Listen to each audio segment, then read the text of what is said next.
Perkenalkan, nama saya Aca Rahayu. Saya dari jurusan Sastra Indonesia, Fakultas Ilmu Budaya, Universitas Bung Hatta. Kali ini saya akan menjelaskan tentang materi penamaan dan pendefinisian. Materi yang pertama yaitu ada peniruan bunyi, yang kedua ada penyebutan sifat khas, yang ketiga ada penemu dan pembuat, yang keempat ada tempat asal. Kali ini saya menjelaskannya itu sesuai di tempat tinggal saya, yaitu di pesisir selatan, tepatnya di Kenegarian Tarusan. Kali ini saya akan menjelaskan tentang materi penamaan dan pendefinisian. Materi yang pertama itu peniruan bunyi. Peniruan bunyi adalah nama-nama benda atau hal tersebut dibentuk berdasarkan bunyi dari benda tersebut atau suara yang ditimbulkan oleh benda tersebut. Misalnya binatang kucing. Kucing mengeluarkan suara atau bunyi berupa meow, meow, meow. Dan yang kedua, binatang ayam. Ayam mengeluarkan suara atau bunyi berupa kukuruyuk, kukuruyuk, kukuruyuk. Dan yang ketiga, binatang anjing. Anjing mengeluarkan suara atau bunyi berupa guk, guk, guk, guk. Dan yang keempat, binatang kambing. Kambing mengeluarkan suara atau bunyi berupa be, be, be. Dan yang kelima binatang bebek. Bebek mengeluarkan suara atau bunyi berupa kwik, kwik, kwik, kwik, kwik, kwik. Dan materi selanjutnya yaitu tentang yang kedua, penyebutan sifat khas. Penyebutan sifat khas adalah penamaan suatu benda atau seseorang berdasarkan sifat yang khas yang ada pada benda atau orang itu. Misalnya, mak hitam. Mak hitam dalam arti sebenarnya adalah mama yang mempunyai kulit yang berwarna hitam atau mama yang hitam. Sehingga dengan seringnya beliau dipanggil mak hitam, jadi semua orang serta ponakannya lebih mengenal beliau dengan sebutan mak hitam dibandingkan dengan nama asli beliau sendiri. Yang selanjutnya ujang ungkok.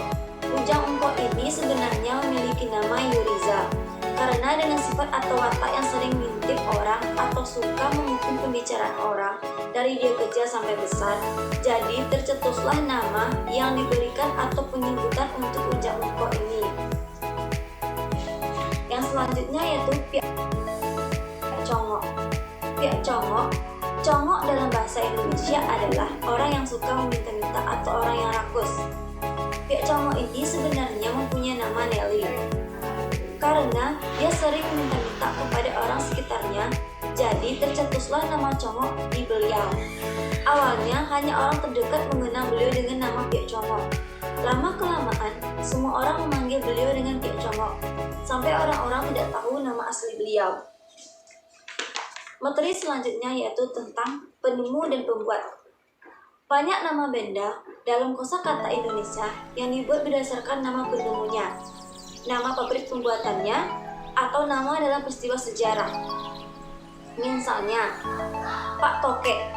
Pak Toke ini pada mulanya beliau mempunyai fisik yang kecil, suara yang agak mirip seperti suara toke, dan beliau juga di desa tersebut. Beliau orang yang mencari toke untuk memenuhi kehidupan beliau. Nama sebenarnya adalah Panuke. Yang selanjutnya Tek Lontong. Tek Lontong adalah orang yang menjual lontong dari garis keturunan moyangnya sampai cucu-cucunya. Semua penjual lontong. Akhirnya, semua keluarganya orang mengenal Tek Lontong dan Pak Lontong. Selanjutnya Yong Cubada. Cubada adalah buah-buahan nangka. Nangka dalam bahasa Minang yaitu cubada. Beliau sebenarnya bernama Bada. Orang tua dan keluarganya sering memanggil dia Cubada karena dia dari kecil suka buah nangka. Dengan harapan orang tuanya sifat dan etikanya manis seperti buah nangka atau cubada. Materi selanjutnya atau materi terakhir.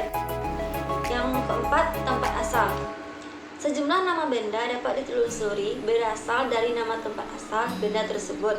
Misalnya, yang pertama Jembatan Akar di Kecamatan Bayang Utara, Kabupaten Pesisir Selatan, Sumatera Barat. Ada jembatan yang unik yang biasa disebut dengan jembatan akar. Jembatan akar adalah jembatan yang terbentuk dari jalinan dua akar pohon yang tumbuh berseberangan dan membentang di atas aliran batang bayang. Jembatan akar ini sudah terbentuk 100 tahun lamanya. Tentu membutuhkan waktu yang tidak sedikit bagi alam untuk merajut akar-akarnya hingga menjadi jembatan seperti sekarang. Dahulu, ada seorang tokoh tua cerdik ulama setempat bernama Pakeh Sokan. Derasan aliran sungai Batang Bayang membuat beliau berinisiatif untuk membuat jembatan sederhana dari bambu untuk menghubungkan desa-desa, pulut-pulut, dan desa Lubuk Silau yang terpisah oleh arus sungai. Namun perlahan, akar dari dua pohon beringin yang ada yang mulai menjalar dan melilit di jembatan bambu tersebut. Panjang jembatan akar 25 meter, lebar 1,5 meter, dan berada di ketinggian 10 meter di atas permukaan sungai. Selanjutnya, Pulau Setan. Pulau Setan merupakan salah satu pulau yang terdapat di kawasan objek wisata Mande, Kecamatan Kotos Bastarusan, Kabupaten Pesisir Selatan, Provinsi Sumatera Barat.